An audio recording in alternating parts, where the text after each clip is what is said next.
What if we told you that you could actually see how stressed or how regulated your nervous system is? Not just a guess or an assumption, but an actual measurement for you and your family. Now, at our office here in Olathe, Kansas, we use neurological insight scans to assess how well your nervous system is functioning because we want to know because your nervous system controls everything: sleep, digestion, behavior, immune system, your hormones, and your overall healing. And here's the truth: every member of your family experiences stress differently.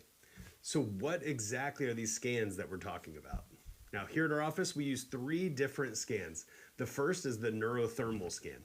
Now, this looks at how your automatic or your autonomic nervous system is functioning and how your brain is communicating with your organs and your tissues.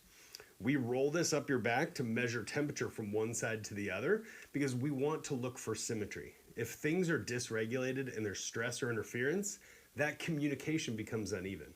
We typically see this show up as digestive issues or immune challenges, chronic stress patterns, and we lots of times see this even in babies. Now, the second scan that we do is our surface EMG. Now, this measures how much tension and stress are being held in your neuromuscular system and where you're holding all of that energy.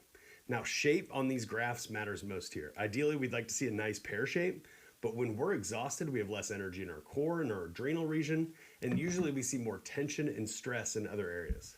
Now, this is also a big one for kids with sensory struggles and ADHD, and we'll typically see higher tension and higher energy overall when we're measuring that neuromuscular system. Now, that's why we often see challenges with sensory or behavioral challenges in kids. We often see fertility issues or hormone struggles, and then obviously chronic tightness, headaches, and all that burnout that we see in parents. And then our last scan is we do our heart rate variability, HRV. It's not really a heart test, it's more of a stress test.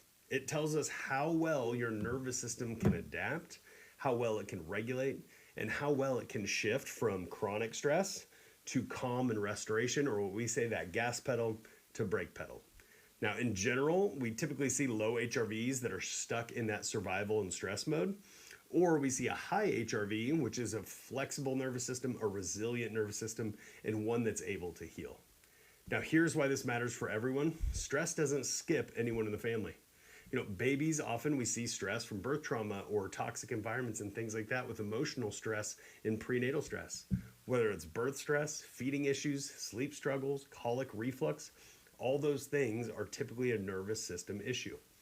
Toddlers and kids, we typically see tantrums, sensory challenges, immune stress, all these things that typically build up as our kids go through daycare. Then we see teens with anxiety, overwhelm, emotional regulation. We see the prescriptions of antidepressants and anxiety meds skyrocketing right now with all these teenagers. And then we come to us parents: chronic stress, fatigue, hormone imbalance, burnout, and that's the most important part. Families don't heal in isolation. When one nervous system is dysregulated, it impacts the whole household. Everybody's co-regulating in the same environment. But when everyone becomes regulated, the home feels calmer. Kids regulate easier. Parents have more capacity, and the entire nervous system of the family starts to thrive. So if you've ever been wondering where to start with clarity.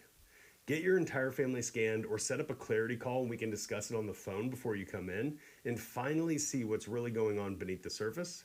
Because when the whole family's nervous system is supported, that's when true healing happens.